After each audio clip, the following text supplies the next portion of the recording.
ಒಬ್ಬ ರಾಜಕುಮಾರ, ವಿಲಾಸಿ ರಾಜಕುಮಾರ, ಅಗರ್ಭ ಶ್ರೀಮಂತ. ಆತ ವಿಲಾಸಿ ಜೀವನ ಬಿಟ್ಟು ಸನ್ಯಾಸಿ ಆಗಿಬಿಟ್ಟ. ಒಂದ್ಸಲ ಗುರುಗಳು ಅವನಿಗೆ ಹೇಳಿದ್ರು, ನೀನು ಯಾಕೆ ಸ್ನಾನ ಮಾಡ್ತಾ ಇದ್ದೀಯಾ ಅಂತ. ಗುರುವಿನ ಒಂದೇ ಒಂದು ಮಾತಿಗೆ ಸ್ನಾನ ಮಾಡುವುದನ್ನೇ ನಿಲ್ಲಿಸಿ ಜೀವನ ಪರ್ಯಂತರ ಒಂದು ತಂಬಿಗೆ ನೀರನ್ನು ಕೂಡ ಮೈ ಮೇಲೆ ಹಾಕೊಳ್ಳೇ ಇಲ್ಲ. ಯಾರ ಸಾಧು,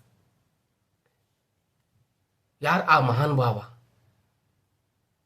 ಹುಬ್ಬಳ್ಳಿ ಸಿದ್ಧಾಢ್ರ ಚರಿತ್ರೆಯಲ್ಲಿ ಬರ್ತಕ್ಕಂಥ ಆ ವ್ಯಕ್ತಿ ಯಾರು? ಅವರೇ ನಮ್ಮ ಕಬೀರದಾಸರು. ಮಠಕ್ಕೆ ಬಂದು ಸೊಕ್ಕಿನಿಂದ ಮಾತನಾಡುವಂಥ ಅಜ್ಞಾನಿಗಳ ಸೊಕ್ಕನ್ನ ಅಡಗಿಸಿದಂಥವರು ಕಬೀರದಾಸರು. ಒಬ್ಬ ಪಂಡಿತನಿಗೆ ಬಂದಿದ್ದ, ಆತನ ಕೆನ್ನೆಗೆ ಬಾರಿಸಿ ನಾದಬಿಂದು ಕಲಾತೀತ ಅಂತ ಎಕ್ಸ್ಪ್ಲೇನ್ ಮಾಡಿ ಹೇಳಿದಂಥವರು ಕಬೀರದಾಸರು. ಆ ದಿವ್ಯ ಪುರುಷ ಹುಬ್ಬಳ್ಳಿಯ ಶ್ರೀ ಸಿದ್ಧಾರೂಢ ಮಠದಲ್ಲಿ ಬಹಳ ಸರಳ ಸಜ್ಜನಿಕೆಯಾಗಿ ಸೇವೆ ಮಾಡ್ತಾ ಇದ್ದ. ಇವತ್ತಿನ ದಿವಸ ಆ ಕಬೀರದಾಸರ ಬಗ್ಗೆ ನಾನು ನಿಮಗೆ ಹೇಳ್ತೀನಿ. ವಿಡಿಯೋ ಕೊನೆವರೆಗೂ ನೋಡಿ. ಇಲ್ಲಿವರೆಗೆ ನೀವು ನನ್ನ ಚಾನಲ್ ಸಬ್ಸ್ಕ್ರೈಬ್ ಮಾಡದೇ ಇದ್ರೆ ದಯವಿಟ್ಟು ನನ್ನ ಚಾನಲ್ ಸಬ್ಸ್ಕ್ರೈಬ್ ಮಾಡಿ. ಹುಬ್ಬಳ್ಳಿ ಸಿದ್ಧಾರೂಢರ ಚರಿತ್ರೆ ಎಲ್ರಿಗೂ ತಿಳಿಬೇಕು. ಪ್ರತಿಯೊಬ್ಬರ ಮನೆಗೂ ಸಿದ್ಧಾರೂಢ ಚರಿತ್ರೆ ತಲುಪಿಸಬೇಕು ಅನ್ನುವ ಒಂದು ಉದ್ದೇಶದಿಂದ ನಾನು ಯೂಟ್ಯೂಬ್ ಮುಖಾಂತರ ಸಿದ್ಧಾರೂಢ ಚರಿತ್ರೆ ಹೇಳ್ತಾ ಇದ್ದೀನಿ. ದಯವಿಟ್ಟು ನನ್ನ ಚಾನಲ್ ಸಬ್ಸ್ಕ್ರೈಬ್ ಮಾಡಿ, ತಮ್ಮ ಅಭಿಪ್ರಾಯನ ಕಮೆಂಟ್ ಬಾಕ್ಸ್ನಲ್ಲಿ ತಿಳಿಸಿ, ಎಲ್ಲ ಸದ್ಭಕ್ತರಿಗೂ ಕೂಡ ಶೇರ್ ಮಾಡಿ. ಬನ್ನಿ, ಹುಬ್ಬಳ್ಳಿ ಸಿದ್ಧಾರೂಢರ ಮಠದಲ್ಲಿ ಇರತಕ್ಕಂಥ ಕಬೀರದಾಸರ ಕುರಿತು ಇವತ್ತಿನ ದಿವಸ ನಾವು ಮಾತಾಡೋಣ. ಸಿದ್ಧರು ಚಿದ್ಗಾನಂದ ಸಮಾಧಿಯಲ್ಲಿ ಕೂತ್ಕೊಂಡಿದ್ರು. ಸಾಮಾನ್ಯವಾಗಿ ಸಿದ್ಧರು ಪ್ರಾರಂಭದಲ್ಲಿ ಹುಬ್ಬಳ್ಳಿಯಲ್ಲಿ ಬಂದಾಗ ಚಿದ್ಗಾನಂದ ಸಮಾಧಿಗಳ ಹತ್ರನೇ ಇರ್ತಾ ಇದ್ರು. ಅಲ್ಲಿ ಭಕ್ತರು ಒಂದು ಚಪ್ಪರ ಕಟ್ಟಿಬಿಟ್ಟಿದ್ರು.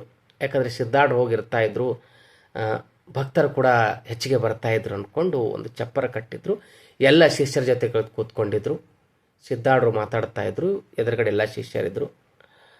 ಆ ಸಮಯಕ್ಕೆ ಒಬ್ಬ ಯುವಕ ತರುಣ ಬಂದ. ಸುಂದರವಾದಂಥ ಶರೀರ, ದೃಢವಾದಂಥ ಶರೀರ, ಸುಂದರವಾದ ಮುಖ, ರಾಜಗಂಭೀರ, ಬಹಳ ಸದೃಢ ವ್ಯಕ್ತಿ. ಆತ ಬಂದು ಸಿದ್ಧಾರೂಢರು ನಿಂತ್ಕೊಂಡು ನಮಸ್ಕಾರ ಮಾಡಿದ. ತಲೆಬಾಗಿ ನಮಸ್ತ, ಯಪ್ಪ ಶರಣ್ರಿ ಅಂದ.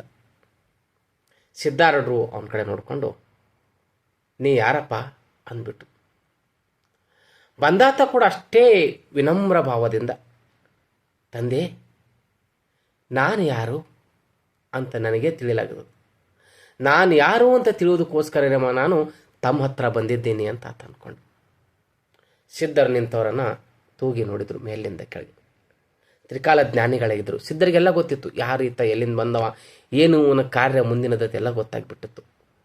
ಇವನೊಂದು ದೊಡ್ಡ ವಸ್ತುವಾಗ್ತಾನೆ ಮುಂದೆ ಅಂತ ಸಿದ್ಧರು ಅಂದ್ಕೊಂಡು ಇವನನ್ನು ಅವನು ಕಾಪಾಡ್ಕೊಳ್ಬೇಕು ಅಂತ ಮನಸ್ಸಿನಲ್ಲೇ ವಿಚಾರ ಮಾಡಿ, ಆದರೂ ಸಡನ್ನಾಗಿ ಅಷ್ಟು ಆತನಿಗೆ ಲಕ್ಷ್ಯ ಕೊಡಲಿಲ್ಲ.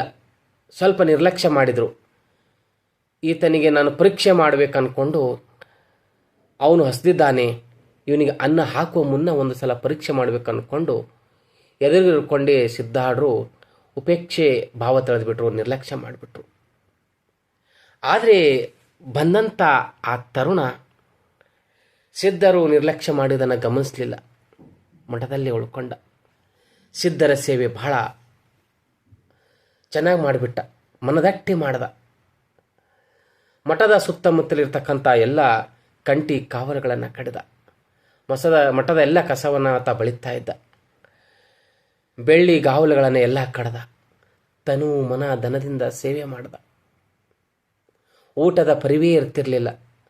ಸಿದ್ಧರು ಪ್ರಸಾದವನ್ನು ಎತ್ತು ಕೊಟ್ಟಾಗ ಒಂದಿಷ್ಟು ಅನ್ನವನ್ನು ಬಾಯಿಯೊಳಗೆ ಹಾಕೊಳ್ತಾ ಇದ್ದ, ಇಲ್ಲಾಂದರೆ ಹಾಗೆ ಇರ್ತಿದ್ದ. ಅಂಗಳದಲ್ಲಿಯೇ ಓಂ ನಮಃ ಶಿವಾಯ ಅಂತ ಶಿವಮಂತ್ರ ಆತ ಜಪಿಸ್ತಾ ಇದ್ದ.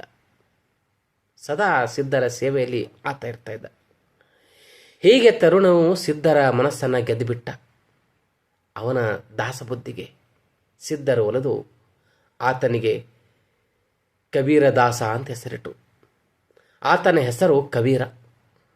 ಆತನ ದಾಸಬುದ್ಧಿಗೆ ಒಲಿದು ಸಿದ್ಧರಾತನಿಗೆ ಕಬೀರದಾಸ ಅಂತ ಹೇಳಿದ್ರು. ಆತ ಇಸ್ಲಾಂ ಧರ್ಮದವನಾಗಿದ್ದ. ಮುಸ್ಲಿಂನಾಗಿದ್ದರೂ ಕೂಡ ಸಂಸ್ಕೃತದಲ್ಲಿ ವಿದ್ವತ್ತು ಗಳಿಸಿದ್ದ.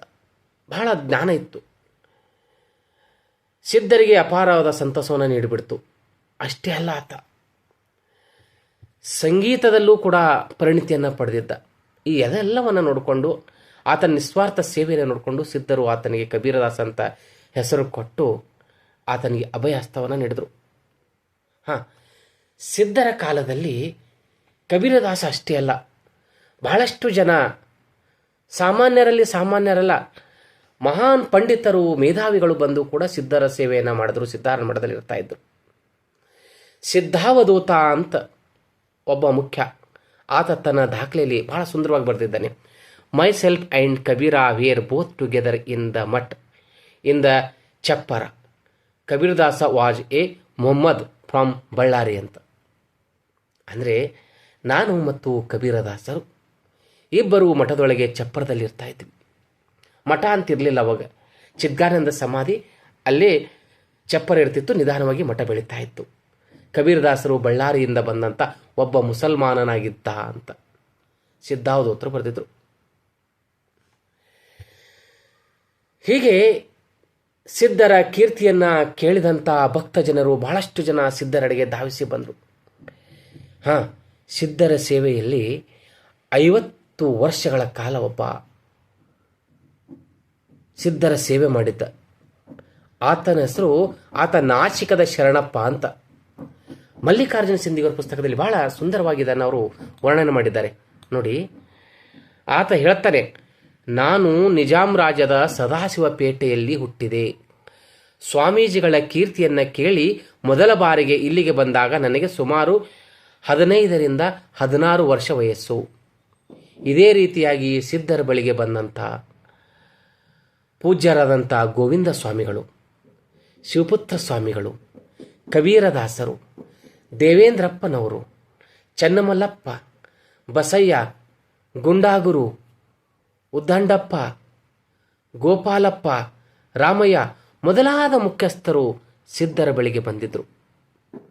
ಕಬೀರದಾಸರು ಮುಸಲ್ಮಾನರಾಗಿದ್ದರೂ ಕೂಡ ಅವರಿಗೆ ಸಂಸ್ಕೃತದಲ್ಲಿ ಅಗಾಧ ಜ್ಞಾನವಿತ್ತು. ಹುಬ್ಬಳ್ಳಿಯಲ್ಲಿ ಎಷ್ಟೋ ಜನರು ಬಂದು ಅವ್ರ ಹತ್ರ ಸಂಸ್ಕೃತವನ್ನು ಕಲ್ತ್ಕೊಳ್ತಾ ಇದ್ರಂತೆ ನೋಡಿ. ಇಸ್ಲಾಂ ಧರ್ಮದವರು, ನಿಜಾಮನ ವಂಶಸ್ಥರು, ಆಗಿನ ಕಾಲದ ಆ ಬಾಂಧವ್ಯ ಭಾವೈಕ್ಯತೆ ಹೇಗಿತ್ತು ನೋಡಿ. ಅವರು ಸಂಸ್ಕೃತವನ್ನು ಕಲ್ತಿದ್ರು. ಎಲ್ಲರಿಗಿಂತ ಹೆಚ್ಚಿಗೆ ಸಂಸ್ಕೃತ ಬರ್ತಿತ್ತು. ಸಂಸ್ಕೃತವನ್ನು ಕಲಿಸ್ತಾ ಇದ್ರು. ಇದು ಒಂದೇ ಅಲ್ಲ, ಸಂಗೀತದಲ್ಲಿ ಅವರು ಬಹಳ ಪರಿಣಿತಿಯನ್ನು ಪಡೆದಿದ್ರು. ಸಂಗೀತದ ಎಲ್ಲ ವಾದ್ಯಗಳು ಅವರು ನುಡಿಸ್ತಾ ಇದ್ರು, ಬರೆಸ್ತಾ ಇದ್ರು. ಆ ಎಲ್ಲ ವಾದ್ಯಗಳು ಅವರ ಹತ್ರ ಇದ್ವು ಅಂತೆ. ಹಾಗೆ ಹುಬ್ಬಳ್ಳಿಗೆ ಸಿದ್ಧರು ಇದ್ದದ್ದನ್ನು ಕಂಡು ಬಹಳಷ್ಟು ಜನ ಸಂಗೀತಗಾರರು ಸಿದ್ಧಾರ್ಢ ಭೇಟಿಗೆ ಬರ್ತಾ ಇದ್ರು, ಜ್ಞಾನಿಗಳು ಬರ್ತಾ ಇದ್ರು.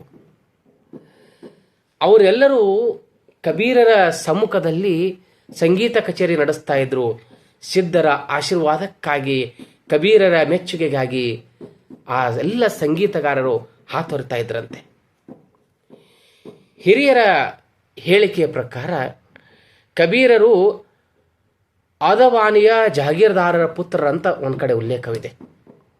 ಅಂದರೆ ಹೈದರಾಬಾದ್ ನಿಜಾಮರ ಹತ್ತಿರದ ಸಂಬಂಧಿ ಅಂತ ಹೇಳಲಾಗ್ತದೆ. ಅವರ ಉಡುಪು ರಾಜರ ಉಡುಪಾಗಿರ್ತಿತ್ತು. ಬಹಳ ಗಾಂಭೀರ್ಯದ ದೇಹ. 10 ಕೈಗಳಲ್ಲೂ ಚಿನ್ನದ ವಜ್ರದ ಉಂಗುರಗಳಿರ್ತಾ ಇದ್ದು. ಕೆಜಿಗಟ್ಟಲೆ ಚಿನ್ನ ಅವ್ರ ಹತ್ರ ಇತ್ತು. ವಜ್ರ, ವೈರುಡ್ಡ, ಹವಳ, ಮಾಣಿಕ್ಯಗಳಿಗೆ ಕೊರತೆ ಇರಲಿಲ್ಲ. ಇದರ ಅರ್ಥದಲ್ಲಿ ಅವರು ಬಹಳ ವಿಲಾಸಿ ಸಾಧುವಾಗಿದ್ದರು. ಒಂದು ಕೈಯಲ್ಲಿ ಹಿಡಿದುಕೊಳ್ತಿದ್ದಂಥ ಬಂಗಾರ, ಬೆಳ್ಳಿ, ಅಣಸಿನ ಬಡಿಗೆಗಳೇ ಒಂದು ಹೊರೆಯಷ್ಟು ಇರ್ತಾ ಇದ್ದು ಅಂತೆ. ಅಷ್ಟು ಚಿನ್ನ, ಬೆಳ್ಳಿ, ವಜ್ರ. ಅವರು ರಾಜರಂತೆ ಮೆರೆದರು. ಆದರೆ ಅಂತಃಕರಣ ತಿಳಿಗೊಳ್ಳದಂತೆ ನಿರ್ಮಲವಾಗಿತ್ತಂತೆ. ವಿಲಾಸು ಸಾಧು ಅಂತ ಇದ್ರು ಅವರಿಗೆ ಆವಾಗ. ಆದರೂ ವಿಲಾಸಿ ಸಾಧು ಅನಿಸಿದ್ರು ಕಚ್ಚಿ ಬಹಳ ಭದ್ರವಾಗಿತ್ತು ಅಂತ ಮಲ್ಲಿಕಾರ್ಜುನ ಸಿಂಧಿಯವರ ಪುಸ್ತಕದಲ್ಲಿ ಹೇಳ್ತಾ ಇದ್ದಾರೆ. ಅಂದರೆ ಕಬೀರರು ಗುರುವಿಗೆ ಒಳ್ಳೆಯ ಗಟ್ಟಿ ಶಿಷ್ಯ. ಬಹಳ ಅದ್ಭುತವಾದ ಜ್ಞಾನಿಯವರು, ಬರೀ ಶಿಷ್ಯರಷ್ಟೇ ಆಗಿರಲಿಲ್ಲ. ಸಿದ್ಧರಿ ಅವ್ರಿಗೆ ಕಬೀರ್ ಅಂದರೆ 4 ಆನೆಯ ಬಲ ಅಂತ ಇದ್ರಂತೆ. ಅಷ್ಟು 4 ಆನೆಯ ಬಲದ ಶಿರಕ್ಷೆಯಾಗಿತ್ತು. ಸಿದ್ಧರ ಹತ್ರ ಯಾರಾದರೂ ವಾದ ಮಾಡಲಿಕ್ಕೆ ಬರಬೇಕಾದ್ರೆ ಮೊದಲು ಕಬೀರ್ ಎದುರು ನಿಂತ್ಕೊಂಡು ಅವರ ಪಾಂಡಿತ್ಯವನ್ನು ತೋರಿಸಬೇಕಾಗಿತ್ತು. ಅವರು ಕಬೀರ್ ಎದುರು ವಾದವನ್ನು ಗೆದ್ದಾಗ ಮಾತ್ರ ಅವರು ಸಿದ್ಧರ ಬಳಿಗೆ ಹೋಗ್ತಾ ಇದ್ರು. ಅವರು ಅಷ್ಟು ಜ್ಞಾನಿಗಳಂತ ಕಬೀರರು ಡಿಸೈಡ್ ಮಾಡಿ, ಹೌದು ಈತ ಒಳ್ಳೆಯ ಜ್ಞಾನಿ ಇದ್ದಾನೆ, ಸಿದ್ಧರೆದರೆ ಈತ ವಾದ ಮಾಡಲಿಕ್ಕೆ ಯೋಗ್ಯನಿದ್ದಾನೆ ಅಂತ ಅಂದ್ಕೊಂಡು ಸಿದ್ಧರು ಆವಾಗ ಕಬೀರರು ಆತನನ್ನು ಸಿದ್ಧರ ಬಳಿಗೆ ಕರ್ಕೊಂಡು ಹೋಗ್ತಾ ಇದ್ರಂತೆ. ಕೈ ಬಾಯಿ ಕಚ್ಚಿ 3 ಸ್ವಚ್ಛವಾಗಿದ್ದಂಥ ಕಬೀರರಿಗೆ ಮನುಷ್ಯರಷ್ಟೇ ಅಲ್ಲ, ದೇವತೆಗಳು ಹೆದರುತ್ತಿದ್ದರಂತ ಹಿರಿಯರು ಹೇಳ್ತಾ ಇದ್ರಂತೆ. ಒಮ್ಮೆ ಏನಾಗಿತ್ತಂದರೆ, ಒಬ್ಬ ಒಳ್ಳೆಯ ಡೌಲಿನಿಂದ ಬಲು ಆಡ್ಯತೆಯಿಂದ ಕುಹಕದಿಂದ ಮಠಕ್ಕೆ ಬಂದಿದ್ದ. ಮಠಕ್ಕೆ ಬಂದು ಸಿದ್ಧಾಢ್ಯರಿದ್ದಾರೆ, ನಾನು ಜ್ಞಾನಿ, ಅವರೆದುರು ವಾದ ಮಾಡಬೇಕು ಅಂತ ಬಹಳ ಸೊಕ್ಕಿಲಿಂದ ಬಂದುಬಿಟ್ಟಿದ್ದ. ಅದೇ ಸಮಯಕ್ಕೆ ಕಬೀರರು ಮಠದಲ್ಲಿ ನಿಂತಿದ್ರು. ಆತ ಚೀರ್ತಾ ಅಹಂಭಾವದಿಂದ ಬರ್ತಾ ಇದ್ದ. ಕಬೀರರು ಶಾಂತದಿಂದ, ನಿಲ್ಲು, ಯಾರು ನೀನು ಅಂದರು. ನೀನಾರು? ನಿನ್ನ ಜೊತೆಗೆ ನಾನು ವಾದ ಮಾಡುವುದಿಲ್ಲ, ನಾನು ಸಿದ್ಧರ ಬಳಿಗೆ ವಾದ ಮಾಡ್ತೀನಿ ಅಂತ ಕೂತ್ಕೊಂಡ್ಬಿಟ್ಟ. ಕಬೀರರು ಬಹಳ ಶಾಂತದಿಂದ, ಹೌದು ಸರಿ, ಸಿದ್ಧರ ಬಳಿಗೆ ವಾದ ಮಾಡ್ತಾ ಇದ್ದಿ, ಆದರೆ ಅದಕ್ಕಿಂತ ಮುಂಚೆ ನಿನ್ನ ವಾದ ಏನು, ಸಮಸ್ಯೆ ಏನು, ನೀನು ಹೇಳು, ಅದನ್ನು ನಾನು ಮೊದಲು ಇಲ್ಲಿ ಬಗೆಹರಿಸ್ತೀನಿ. ಒಂದು ವೇಳೆ ನನ್ನ ಕೈಲಿಂದ ಆಗದೆ ಇದ್ದರೆ ಸಿದ್ಧರ ಹತ್ರ ಕರ್ಕೊಂಡು ಹೋಗ್ತೀನಿ ಅಂತ ಹೇಳ್ದ. ಬಹಳ ಗಂಭೀರದಿಂದ, ನೀನು ಹುಚ್ಚ, ಸಿದ್ಧಾರೂಢರಿಗೆ ಏನು ಜ್ಞಾನ, ಅವರಿಗಿಂತ ನನ್ನ ಹತ್ರ ಜ್ಞಾನ ಇದೆ, ನಾದ ಬಿಂದು ಕಲಾತೀತ ಅಂದ್ರೆ ಏನು ಹೇಳು ನೋಡೋಣ ಅಂತ ಬಹಳ ಗಂಭೀರದಿಂದ ಹೇಳಿಬಿಟ್ಟ. ಕಬೀರರು ಅವನನ್ನು ಸಮೀಪಕ್ಕೆ ಕರ್ಕೊಂಡು ಏನೊಂದು ವಿಚಾರ ಮಾಡದೆ ಕೈ ಸಡಿಲ ಮಾಡಿ ಒಂದು ಮುಖಕ್ಕೆ ಹೊಡೆದೇ ಬಿಟ್ರು, ಕಪಾಳಕ್ಕೆ. ಮುಖ ಕೆಂಪಾಗ್ಬಿಡ್ತು, ಕಪಾಳ, ಕಣ್ಣಲ್ಲಿ ನೀರು, ಮೂಗಿನಲ್ಲಿ ಸಿಂಬಳ, ಶಬ್ದ ಅಷ್ಟೇ ಬಂದ್ಬಿಡ್ತು ಕಪಾಳಕ್ಕೆ ಹೊಡೆದಾಗ. ಆಗ ಆತ ಅಳತ, ಏನಯ್ಯ, ನಾನು ಸಿದ್ಧಾರೂಢರ ಮಠಕ್ಕೆ ಬಂದಿದ್ದೀನಿ, ನಾದಬಿಂದು ಕಲಾತಿತು ಅಂತ ಅರ್ಥ ಕೇಳಕ್ಕೆ ಬಂದಿದ್ದೀನಿ, ನೀನಾರಯ್ಯ ನನ್ನ ಕಪಾಳಕ್ಕೆ ಹೊಡೆದೆ ಅಂತ ಚೀರ್ತಾ ಅಳತ ಮತ್ತೆ ಅಹಂಭಾವದಿಂದ ಆತ ಮಾತಾಡ್ತಾ ಇದ್ದ. ಕಬೀರ ಬಹಳ ಸಮಾಧಾನದಿಂದ, ಯಪ್ಪ, ನಾನು ನಿನಗೆ ಹೊಡಿಲಿಲ್ಲಲ್ಲ, ನಿನ್ನ ಪ್ರಶ್ನೆಗೆ ಉತ್ತರ ಕೊಟ್ಟ ಅಂದ್ಬಿಟ್ರು. ಮತ್ತೆ ಅದು ಕೇಳ್ದ, ಉತ್ತರ ಏನು, ಉತ್ತರ ಕಪಾಳಕ್ಕೆ ಹೊಡೆದಿದ್ದು ಉತ್ತರ ಏನು ಅಂದ್ಬಿಟ್ಟ.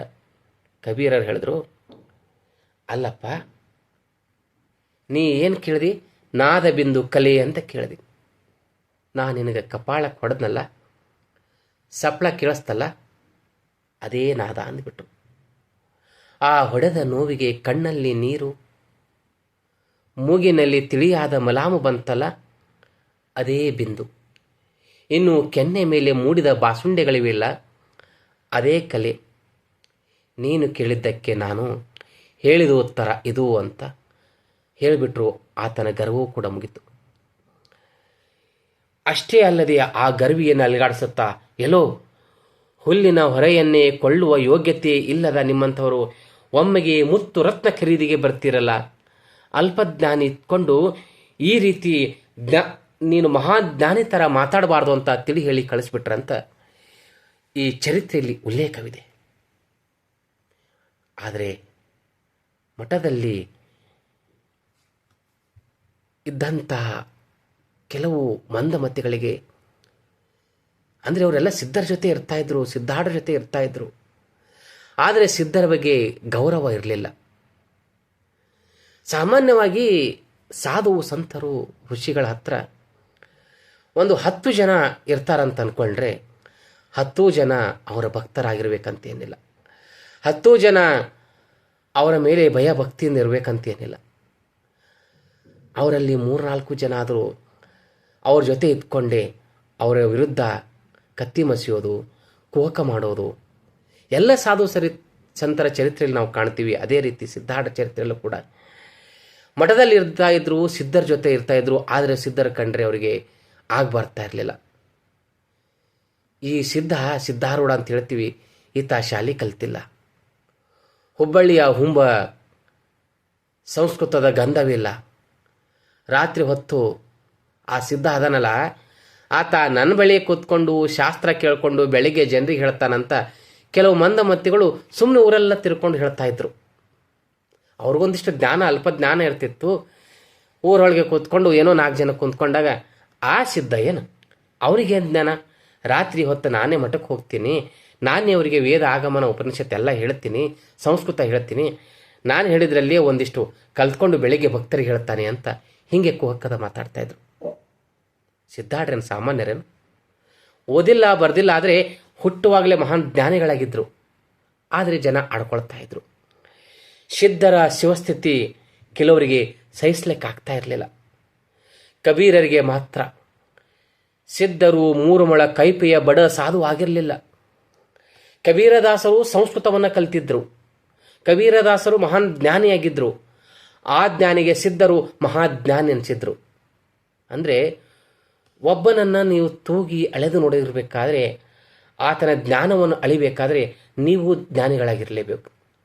ನೀವು ದಡ್ಡರು, ನೀವು ಅರ್ಧ ಜ್ಞಾನಿಗಳು ಆಗಿದ್ದರೆ ಮತ್ತೊಬ್ಬರ ಜ್ಞಾನ ಅಳ್ಲಿಕ್ಕೆ ಸಾಧ್ಯನೇ ಇಲ್ಲ. ತುಂಬಿದ ಕೊಡವನ್ನೇ ಮಾತ್ರ ತೂಗಬಲ್ಲದಂತಾರಲ್ಲ ಹಾಗೆ. ಕಬೀರರಿಗೆ ಸಿದ್ಧರು 3 ಮೊಳ ಕೈಪೆಯ ಬಡ ಸಾಧು ಆಗಿರಲಿಲ್ಲಲ್ಲ, ಯಾಕಂದರೆ ಪರಶಿವನ ಅವತಾರ ಆಗಿದ್ದರು. ಸಿದ್ಧರ ನುಡಿ ಅವರಿಗೆ ದೈವವಾಣಿಯಾಗಿತ್ತು. ಆತ್ಮಾನಂದದ ಅಮೃತವೇ ತುಂಬಿ ತುಳುಕ್ತಾ ಇತ್ತು. ಸಿದ್ಧರ ಶಿವ ಸಂದೇಶವನ್ನು ಕಬೀರರು ಮನಸಾರೆ ಸವಿದರು. ತಮಗಾದ ಆ ಆನಂದ ಪರವಶತೆಯಲ್ಲಿ ಸಮಕ್ತ ಭಕ್ತ ಸಮೂಹಕ್ಕೆ ಕಬೀರರು, ಅಪ್ಪ, ಮುತ್ತು ರತ್ನ ವೈದ್ಯ ವೈರುಡ್ಯಗಳು ಅಪ್ಪನ ಬಾಯೊಳಗಿಂದ ಉದುರಿ ಬೀಳ್ತಾ ಇವೆ ಅಂತ ಇದ್ರು. ಅಧಿಕಾರಿಗಳಾದವರು ಮಾತ್ರ ಆ ಮುತ್ತು ರತ್ನಗಳನ್ನು, ಬಾಯೊಳಗೆ ಉದಿರತಕ್ಕಂಥ ಮುತ್ತು ರತ್ನಗಳನ್ನು ಬಳಸಿಕೊಂಡು ಬುಟ್ಟಿ ತುಂಬಿಕೊಂಡು ಅದರ ಜ್ಞಾನದ ಸಂಪತ್ತನ್ನು ಸವಿಯಲು ಸಾಧ್ಯ ಅಂತ ಇದ್ರು. ಜನರಿಗೆ ಹೇಳ್ತಾ ಇದ್ರು, ಬನ್ರಪ್ಪ, ಸಿದ್ಧರ ಬಾಯಲ್ಲಿ ಮುತ್ತು ರತ್ನಗಳು ಉದುರ್ತಾ ಇವೆ, ಅವುಗಳನ್ನು ಉಡಿಯೊಳಗೆ ಹಾಕ್ಕೊಂಡು ನೀವು ಅಧಿಕಾರಿಗಳಾಗ್ರಿ, ಇಂತಹ ಕಾಲ ಮತ್ತೆ ಬರಲ್ಲ ಅಂತ ಕಬೀರರು ಎಲ್ಲ ಜನರಿಗೆ ಹೇಳ್ತಾ ಇದ್ರು. ಕುಣಿತಾ ಇದ್ರು ಅವರು. ಕಬೀರರು ಸಂತಸದಿಂದ ಮಠದಲ್ಲಿ ಕುಣಿತಾ ಇದ್ರು. ಬನ್ನಿ, ಆರೂಢರ ಜ್ಞಾನಾಮೃತವನ್ನು ಕೇಳು ಬನ್ನಿ, ಅಂತಹ ಜ್ಞಾನ ಮತ್ತೆ ಸಿಗಲ್ಲ ಅಂತ ಇದ್ರು. ಈ ವಿಲಾಸಿ ಸಾಧು ಎನಿಸಿದಂಥ ಕಬೀರರಿಗೆ ಯಾವುದೇ ಕೊರತೆ ಇರಲಿಲ್ವಂತೆ. ಅವರು ಸ್ನಾನಕ್ಕೆಂದು ಹೊರಟಿರಬೇಕಾದ್ರೆ ರಾಜರು ಹೇರಳವಾಗಿ, ಅವರಿಗೆ ನಿಜಾಮರು ವಂಶಸ್ಥರಲ್ಲ, ಆ ರಾಜರು ಹೇರಳವಾಗಿ ಸುಗಂಧ ದ್ರವ್ಯಗಳನ್ನು ಕಳಿಸ್ತಾ ಇದ್ರಂತೆ. ಹಂಡೆಗಟ್ಟಲೆ ನೀರು ಕಾಯಿಸಿ ಅದರಲ್ಲಿ ಆ ಸುಗಂಧ ದ್ರವ್ಯ ಅಂದರೆ ಅತ್ತರು ಅಂತ ಹೇಳ್ತೀವಲ್ಲ, ಅದನ್ನು ಹಾಕಿ ಕಬೀರರು ಸ್ನಾನ ಮಾಡ್ತಾಯಿದ್ರು. ಆ ಸುಗಂಧಿತ ನೀರು ಹರಿದು ಬರುವಾಗ ಆ ಎಲ್ಲ ಪ್ರದೇಶವೆಲ್ಲ ಘಮ ಅಂತ ವಾಸನೆ ಬರ್ತಾ ಇತ್ತು. ಆದರೆ ಆ ಸಮಯದಲ್ಲಿ ಹುಬ್ಬಳ್ಳಿ ಶಹರ ಮತ್ತು ಸುತ್ತಮುತ್ತೆಲ್ಲ ಬರಗಾಲ ಇತ್ತು. ನೀರಿಗೆ ಬಹಳ ಹಾಹಾಕಾರವಿತ್ತು. ಬರಗಾಲ ದಿನಗಳಲ್ಲಿ ಜನಕ್ಕೆ ಕುಡಿಯುವ ನೀರೇ ಸಾಕಷ್ಟು ಸಿಗದಿರಬೇಕಾದ್ರೆ ಈ ಕಬೀರರು ಹಂಡೆಯೊಳಗೆ ನೀರನ್ನು ಹಾಕಿ ಅದರಲ್ಲಿ ಸುಗಂಧ ದ್ರವ್ಯವನ್ನು ಬೆರೆಸಿ ಸ್ನಾನ ಮಾಡುವುದನ್ನು ಸಿದ್ಧಾರೂಢರು ಕಂಡುಬಿಟ್ರು. ಸಿದ್ಧಾರೂಢರು ಕಬೀರರನ್ನು ಕರೆದು, ಏನಪ್ಪ ಕಬೀರ, ತತ್ವ ತಿಳಿದಂಥವ ನೀನೇ, ಈ ನಿನ್ನ ಕೇವಲ ಈ ತೊಗಲನ್ನ ಚರ್ಮವನ್ನು ತೊಳೆಯುವುದಕ್ಕೆ ಇಷ್ಟೊಂದು ನೀರು, ಇಷ್ಟೊಂದು ಸುಗಂಧವನ್ನು ನೀನು ಹಾಳು ಮಾಡಬೇಕನಪ್ಪ. ಬರಗಾಲ ಬಿದ್ದಿದ್ದು ನಿನ್ನ ಕಣ್ಣಿಗೆ ಕಾಣವಲ್ದೇನು? ಎಷ್ಟೋ ಜನಕ್ಕೆ, ದನಕರುಗಳಿಗೆ, ಪಶು ಪಕ್ಷಿಗಳಿಗೆ ಕುಡ್ಲಿಕ್ಕೆ ನೀರಿಲ್ಲ. ನೀನು ಈ ಹಂಡೆಯೊಳಗೆ ಅಥವಾ ಟಬ್ಬಿನೊಳಗೆ ನೀನು ಸ್ನಾನ ಮಾಡ್ತಾ ಇದ್ದೀಯಲ್ಲ, ಈ ಡೋಣಿ ಒಳಗಡೆ ನೀರು ಹಾಕಿ, ಆ ಸ್ನಾನದ ನೀರು ಎಷ್ಟೋ ಜನರಿಗೆ ಕುಡ್ಲಿಕ್ಕೆ ಯೂಸ್ ಆಗ್ತಾ ಇತ್ತಲ್ಲ. ಬಹಳ ಮಾರ್ಮಿಕವಾಗಿ ಸಿದ್ಧರು ನುಡಿದರು. ಸಿದ್ಧರ ಮಾತು ವೇದವಾಕ್ಯವಾಗಿತ್ತು ಕಬೀರರಿಗೆ. ಸಿದ್ಧರ ಮಾತು ಕಬೀರರ ಕಿವಿಗೆ ಮುಟ್ಟಿದ್ದೇ ತಡ. ತಕ್ಷಣವೇ ಅವರು, ಗುರುವೇ, ತಪ್ಪಾಯಿತು, ಇನ್ನು ನನಗೆ ಸ್ನಾನವೇ ಸಾಕು ಅಂತ ನುಡಿದ್ರಂತೆ. ನಂತರ ಕಬೀರರು ಬದುಕಿರುವಷ್ಟು ಕಾಲ ಒಂದು ತಂಬಿಗೆ ನೀರನ್ನು ಕೂಡ ಅವರು ತಲೆ ಮೇಲೆ ಸುರಿದುಕೊಳ್ಳೇ ಇಲ್ವಂತೆ. ಗುರುವಿನ ವಾಕ್ಯವೇ ವೇದವಾಕ್ಯ ಅಂದ್ಕೊಂಡು ಬಿಟ್ರು. ಅಂದರೆ ಕಬೀರರು ಅಂಥ ಗಟ್ಟಿ ನಿಷ್ಠೆಯ ವಜ್ರದ ಬಂಡೆಯಾಗಿದ್ದರು. ಅವರು ಗಿಲೀಟು ಇಲ್ಲದ ಅಪ್ಪಟ ಅಪರಂಜಿ ಅನಿಸಿದ್ರು. ಕಬೀರರು ಕೇವಲ ಸಿದ್ಧರ ಪಾದ ಸೇವೆಯನ್ನೇ ಮಾತ್ರ ಅವರು ನಂಬಿದ್ರು. ಎಲ್ಲ ಸೌಲಭ್ಯಕ್ಕೆ ಅಂತು ಮುಂಚೆ ಹೇಳಿದಾಗೆ ವಜ್ರ ವೈರುಡ್ಯ, ರಾಜರ ವಂಶಸ್ಥರವರು, ಬಹಳಷ್ಟು ಸಂಪತ್ತಿತ್ತು. ಆದರೆ ಮುಂದೆ ಮುಂದೆ ಅವರು ಎಲ್ಲ ರಾಜ ವೈಭೋಗವನ್ನು ತ್ಯಜಿಸ್ತಾ ಬಂದು ಅತ್ಯಂತ ಬಡ ಪ್ರಜೆಯಂತೆ, ಬಹಳ ಅತಿ ಸಾಮಾನ್ಯರಂತೆ ಬದುಕ್ತಾ ಇದ್ರು. ಸ್ಥಾನಮಾನ ಪ್ರತಿಷ್ಠೆಯನ್ನು ಅವರು ಎಂದೂ ಬೆಳೆಸ್ಕೊಳ್ಳೇ ಇಲ್ಲ. ಸದಾ ಗುರುಗಳನ್ನು ಮುಂದೆ ಮಾಡಿ ತಾವು ಹಿಂದೆ ಇರ್ತಾ ಇದ್ರು. ತಮಗಾಗಿ ಒಂದು ಒಡಕು ಕವಡಿಯನ್ನು ಅವರು ಕೂಡಿಟ್ಕೊಳ್ಳೇ ಇಲ್ಲ. ತಮ್ಮದೇ ಆದ ಮನೆ ಮಠ ಕಟ್ಟಿಕೊಳ್ಳಲು ಇಷ್ಟಪಡಲಿಲ್ಲ. ಗುಡಿ ಗೋಪುರ ಆಗಬೇಕಂತ ಆಸೆ ಪಡಲಿಲ್ಲ. ಬಂಗಾರದ ಕಳಸದ ಕನಸನ್ನು ಅವರು ಎಂದೂ ಕಾಣಲೇ ಇಲ್ಲ. ಕಬೀರ, ಇದೋ ಅಗ್ನಿಕುಂಡ, ನೀನು ಇದರಲ್ಲಿ ಹಾರಬೇಕು ಅಂತ ಸಿದ್ಧಾರ್ಢರು ಹೇಳಿದರೆ ಹಿಂದೆ ಮುಂದೆ ನೋಡದೆ ಆತ ದರಾಡನೆ ಹಾರುವ ತಾಕತ್ತು ಕಬೀರರಲ್ಲಿ ಇತ್ತು ಅಂತ ಜನ ಹೇಳ್ತಾರೆ. ಗುರುವಿನ ಒಂದು ಮಾತು ಅವರಿಗೆ ಮಹಾಮಂತ್ರ ಆಗಿರ್ತಿತ್ತು.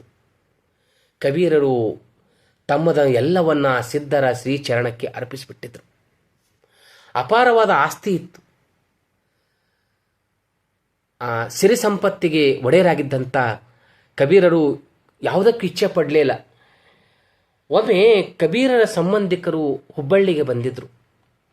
ಬಂದು, ನಿಮ್ಮ ಪಾಲಿನ ಲಕ್ಷಾಂತರ ರೂಪಾಯಿ ಆಸ್ತಿ ಇದೆ, ಆ ಆಸ್ತಿ ವ್ಯವಹಾರಕ್ಕೆ ನೀವು ಬರಬೇಕು, ಊರಿಗೆ ಬಂದು ಸಹಿ ಮಾಡಬೇಕು, ಯಾಕಂದರೆ ನಿಮ್ಮ ಆಸ್ತಿ ಅಂತಸ್ತು ಬೇರೊಬ್ಬರು ಪಾಲಾಗ್ತದೆ ಅಂತ ಆ ಊರು ಜನ ಬಂದು ಕಬೀರ ಹತ್ರ ಕೇಳ್ಕೊಂಡಾಗ ಕಬೀರರು ಗುರುಗಳ ಬಳಿಗೆ ಹೋಗಿ, ಯಪ್ಪ ದೇವ, ಅಲ್ಲಿ ಊರಲ್ಲಿ ನನ್ನ ಪಾಲಿನ ಆಸ್ತಿ ಕೊಡಲಿಕ್ಕೆ ಬಂದಿದ್ದಾರೆ, ನಾನು ಊರಿಗೆ ಹೋಗಿ ಸಹಿ ಮಾಡಬೇಕು, ಏನು ಮಾಡಲಿ ಅಂತ ಕೇಳಿದಾಗ ಸಿದ್ಧರು ಬಹಳ ಶಾಂತವಾಗಿ ನಕ್ಕು, ಏನು ಕಬೀರ, ನನ್ನದೆಲ್ಲವನ್ನ ನೀನು ಒಮ್ಮೆ ವಾಂತಿ ಮಾಡ್ಕೊಂಡಿದ್ಯಲ್ಲಪ್ಪ, ಮತ್ತೆ ಯಾಕೆ ಆ ವಾಂತಿ ಮತ್ತೆ ತೆಗೆದುಕೊಂಡು ಬಾಯಿಯೊಳಗೆ ಹಾಕೋತಿ? ಎಷ್ಟು ಮಾರ್ಮಿಕವಾದ ಮಾತು. ನನ್ನದೆಲ್ಲವನ್ನ ಬೇಡ ಅಂತ ವಾಂತಿ ಮಾಡ್ಕೊಂಡಿದಿ, ಆ ಚೆಲ್ಲಿದ ವಾಂತಿಯನ್ನು ಮತ್ತೆ ನೀನೊಳಗೆ ಯಾಕೆ ಬಾಯಿಯೊಳಗೆ ಹಾಕೋತಿ ಅಂತ ಸಿದ್ಧರು ಅಂದದ್ದನ್ನು ಕೇಳಿ ತಕ್ಷಣವೇ ತಮ್ಮ ಸಂಪತ್ತಿನ ವಿಷಯವನ್ನು ಅಲ್ಲಿಗೆ ಸುಟ್ಟು ಹಾಕಿಬಿಟ್ರು. ಮನ, ಬುದ್ಧಿ, ಭಾವ ಎಲ್ಲವನ್ನ ಅವರು ಗುರುಗಳಲ್ಲಿ ಅಂದರೆ ಗುರುವನ್ನೇ ತುಂಬಿಕೊಂಡು ಬಿಟ್ರು. ಆಸ್ತಿ ಅಂತಸ್ತು ಎಲ್ಲವನ್ನ ಬಿಟ್ಟುಬಿಟ್ರು.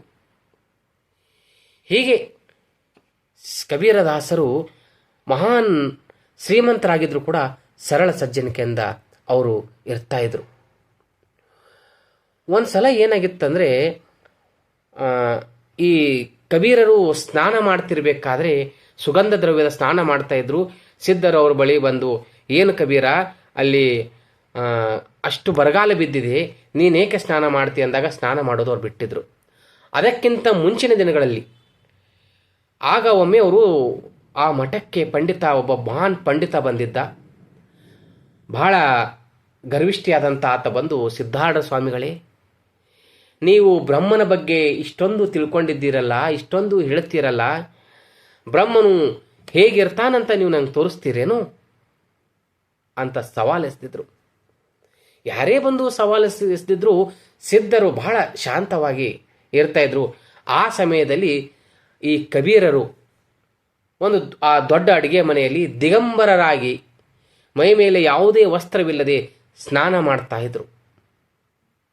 ಸಿದ್ಧರು ಕೂಡಲೇ ಜೋರಾಗಿ ಕಬೀರ ಅಂತ ಕೂಗಿಬಿಟ್ರು. ಶಿವಮಂತ್ರ ಜಪಿಸುತ್ತಾ ಸ್ನಾನ ಮಾಡ್ತಾ ಇದ್ದಂಥ ಓಂ ನಮಃ ಶಿವಾಯ ಅಂತ ಹೇಳ್ಕೊಂಡು ನೀರನ್ನು ಮೈ ಮೇಲೆ ಹಾಕೊಳ್ತಕ್ಕಂಥ ಆ ಕಬೀರ ದೇಹದ ಪರಿವೇ ಇಲ್ಲದೆ ಓಡಿ ಬಂದು ಸಿದ್ಧರೆದುರು ನಿಂತ್ಕೊಂಡ್ಬಿಟ್ಟು ಯಪ್ಪ ಅಂದ್ಬಿಟ್ಟ. ಮೈ ಮೇಲೆ ಯಾವುದೇ ವಸ್ತ್ರವಿಲ್ಲ, ನಿರ್ವಸ್ತ್ರ, ದಿಗಂಬರವಾಗಿದ್ದಾರೆ. ಆಗ ಗುರುಗಳ ಮಾತು ಕೇಳಿದ ತಕ್ಷಣ ಕಬೀರ ಬಂದಾಗ, ದೇವ ಈಗೋ ಬಂದೆ ಅಂತ ದಿಗಂಬರ ಸ್ಥಿತಿಯಲ್ಲಿ ಗುರುಗಳು ಬಂದು ನಿಂತದ್ದನ್ನು ಎಲ್ಲ ಜನರು ನೋಡಿದರು, ಪಂಡಿತರು ನೋಡಿದ್ರು, ದಕ್ಕಾಗ್ಬಿಟ್ರು. ಆಗ ಸಿದ್ಧಾರ್ಢರು ಪ್ರಶ್ನೆ ಕೇಳಿದ ಪಂಡಿತನಿಗೆ ಕಬೀರರನ್ನು ತೋರಿಸಿ, ಬ್ರಹ್ಮ ಅಂದ್ರೆ ಹಿಂಗಿರ್ತಾನೆ ನೋಡ್ರಪ್ಪ ಅಂತ ಅಂದ್ಬಿಟ್ರು. ನಂತರ ತಮ್ಮ ಹೆಗಲ ಮೇಲೆ ಇದ್ದಂಥ ಶಾಲನ್ನು ಎಸೆದು ಕಬೀರ ಮೈ ಒರೆಸುವ ಅಂತ ಕೊಟ್ಟುಬಿಟ್ರು. ಆಗ ಕಬೀರರಿಗೆ ಮೈ ಮೇಲೆ ಎಚ್ಚರ ಬಂದು ಎಲ್ಲ ಮೈಯೆಲ್ಲ ನೋಡ್ಕೊಂಡ್ಬಿಟ್ರು. ಅರೆ, ನಾನು ವಸ್ತ್ರವೇ ಹಾಕ್ಕೊಂಡಿಲ್ಲಲ್ಲ ಅಂತ ಅರಿವಾಗ್ಬಿಡ್ತು. ಅಂದರೆ ಅವರ ಮನಸ್ಸು ಆ ಬಾಹ್ಯ ಪ್ರಪಂಚದಿಂದ ಎಂದೋ ಬತ್ತಲೆ ಆಗಿಬಿಟ್ಟಿತ್ತು. ಯಾವುದಕ್ಕೂ ಆಸೆ ಪಡದ, ಎಂಥದ್ದಕ್ಕೂ ಮಣಿಯದ ಕಬೀರರು ಸಿದ್ಧರ ಮಠದ ಒಂದು ಅನಗ್ರ ರತ್ನವಾಗಿದ್ದರು. ಬಹಳ ಮಹಾನ್ ಜ್ಞಾನಿಗಳಿದ್ರು. ಇದೆಲ್ಲವನ್ನ ನೋಡಿದರೆ ಗುರು ಶಿಷ್ಯರ ಸಂಬಂಧ ಅಂದರೆ ಹೇಗಿರಬೇಕು? ಇಂದಿನ ಜಗತ್ತಿನಲ್ಲಿ ನಾವು ಟಿ ವಿನಲ್ಲಿ ನೋಡ್ತಾ ಇರ್ತೀವಿ, ಸನ್ಯಾಸಿಗಳು, ಸಾಧುಗಳು, ಮಠದ ಪೀಠಾಧಿಪತಿಗಳು ಆಸ್ತಿ ಅಂತಸ್ತಿನ ಸಲುವಾಗಿ ಕಿತ್ತಾಡ್ತಾರೆ. ಹೆಣ್ಣಿನ ಮೋಹದಲ್ಲಿ ಪೀಠವನ್ನೇ ತ್ಯಜಿಸ್ತಾ ಇದ್ದಾರೆ. ಕೋಟ್ಯಂತರ ರೂಪಾಯಿ ಆಸ್ತಿಗಾಗಿ ಮಠದ ಒಳಗೆ ಇತ್ಕೊಂಡು ಆ ಮಠದ ಆಸ್ತಿಯನ್ನು ನುಂಗ್ತಾ ಇದ್ದಾರೆ, ಅಥವಾ ಅಪವಾದಗಳು ಬರ್ತಾ ಇದ್ದಾವೆ. ಮಠದ ಭಕ್ತರು ಕೂಡ ಹಾಗೆ ಮಾಡ್ತಾ ಇದ್ದಾರೆ. ಆದರೆ ಕೋಟ್ಯಾಂತರ ರೂಪಾಯಿ ಆಸ್ತಿಯನ್ನು ಗುರುವಿನ ಒಂದು ಮಾತಿಗೆ ವಾಂತಿ ಎಂದು ಜರೆದ ಕಬೀರದಾಸರ ವೈರಾಗ್ಯ ಮತ್ತು ಸಿದ್ಧಾಢ್ರ ದಿವ್ಯ ಲೀಲೆ ನಿಜಕ್ಕೂ ನಮ್ಮ ಕಣ್ಣು ತುಂಬಿ ಬರುವಂತೆ ಮಾಡ್ತದೆ. ಅದಕ್ಕೆ ನಾವು ಸಿದ್ಧಾಢ್ರನ್ನ ಮಹಾ ವೈರಾಗ್ಯ ಮೂರ್ತಿಗಳಂತ ಹೇಳ್ತೀವಿ. ಸಿದ್ಧಾಢ್ರ ಜೊತೆ ಇದ್ದಂಥ ಎಲ್ಲ ಸಾಧು ಸತ್ಪುರುಷರು ಅವಾಗ ಹಾಗೇ ಇದ್ದರು. ಯಾವುದಕ್ಕೂ ಆಸೆ ಮಾಡಲೇ ಇಲ್ಲ.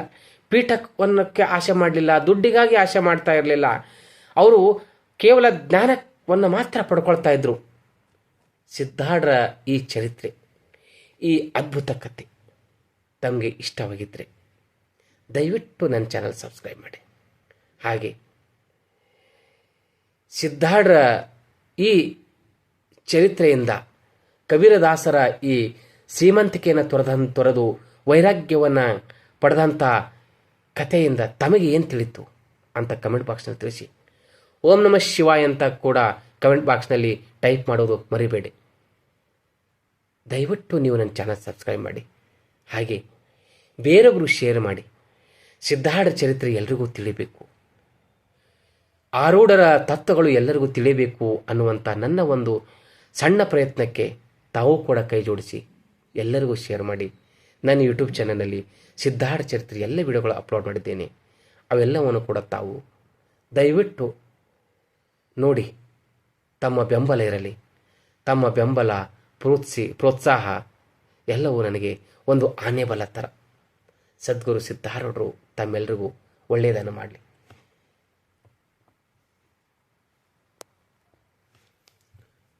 ಈ ಸಿದ್ಧಾರೂಢರ ಮತ್ತು ಕಬೀರದಾಸರ ಕಥೆಯು ತಮಗೆ ಇಷ್ಟವಾಗಿದ್ದರೆ ದಯವಿಟ್ಟು ನನ್ನ ಚಾನಲ್ ಸಬ್ಸ್ಕ್ರೈಬ್ ಮಾಡಿ. ಹುಬ್ಬಳ್ಳಿ ಸಿದ್ಧಾರೂಢರ ಚರಿತ್ರೆ ಎಲ್ಲರಿಗೂ ತಿಳಿಯಬೇಕು. ಪ್ರತಿಯೊಬ್ಬರಿಗೂ ಸಿದ್ಧಾಢ್ರ ಚರಿತ್ರೆ ತಲುಪಿಸಬೇಕು ಅಂತ ನನ್ನ ಒಂದು ಸಂಕಲ್ಪಕ್ಕೆ, ಸಣ್ಣ ಈ ಅಳಿಲು ಸೇವೆಗೆ ತಾವು ಕೈ ಜೋಡಿಸಿ. ದಯವಿಟ್ಟು ನನ್ನ ಚಾನಲ್ ಸಬ್ಸ್ಕ್ರೈಬ್ ಮಾಡಿ. ತಮ್ಮ ಅಭಿಪ್ರಾಯವನ್ನು ಕಮೆಂಟ್ ಬಾಕ್ಸ್ನಲ್ಲಿ ತಿಳಿಸಿ. ಓಂ ನಮಃ ಶಿವಾಯ ಅಂತ ಕಮೆಂಟ್ ಬಾಕ್ಸ್ನಲ್ಲಿ ಹಾಕಿ ಟೈಪ್ ಮಾಡಿ. ಸಾಧ್ಯವಾದಷ್ಟು ಎಲ್ಲ ಸಿದ್ಧಾಢ್ರ ಸದ್ಭಕ್ತರಿಗೆ ಶೇರ್ ಮಾಡಿ. ಸಿದ್ಧಾಢ್ರ ಚರಿತ್ರೆ ಬಹಳಷ್ಟು ಜನರಿಗೆ ಪುಸ್ತಕ ಅಥವಾ ಪುರಾಣ ಓದಲಿಕ್ಕಾಗಲ್ಲ. ಅದಕ್ಕಾಗಿ ಯೂಟ್ಯೂಬ್ ಮುಖಾಂತರ ಹೇಳ್ತಾ ಇದ್ದೀನಿ. ಆ ಒಂದು ಸೌಭಾಗ್ಯ ನನಗೆ ಸಿಕ್ಕಿದೆ. ತಾವು ಕೂಡ ಕೇಳ್ತಾ ಇದ್ದೀರಾ. ತಾವು ಕೂಡ ಸಿದ್ಧಾಢ್ರ ಚರಿತ್ರೆಯನ್ನು ಕೇಳಿ ಆನಂದ ಪಟ್ಟಿದ್ದೀರಿ. ಮತ್ತು ಬೇರೆಯವರು ಕೂಡ ಶೇರ್ ಮಾಡಿ. ಅವ್ರಿಗೂ ಕೂಡ ಸಿದ್ಧಾಢ್ರ ಚರಿತ್ರೆಯನ್ನು ಕೇಳಿಸಿ. ಮತ್ತೆ ಮುಂದಿನ ವಿಡಿಯೋದಲ್ಲಿ ಭೇಟಿ ಆಗ್ತೀನಿ. ನಾನಿದ್ದೀನಿ ನಿಮ್ಮ ಅರುಣ್. ಶರಣಾರ್ಥಿ.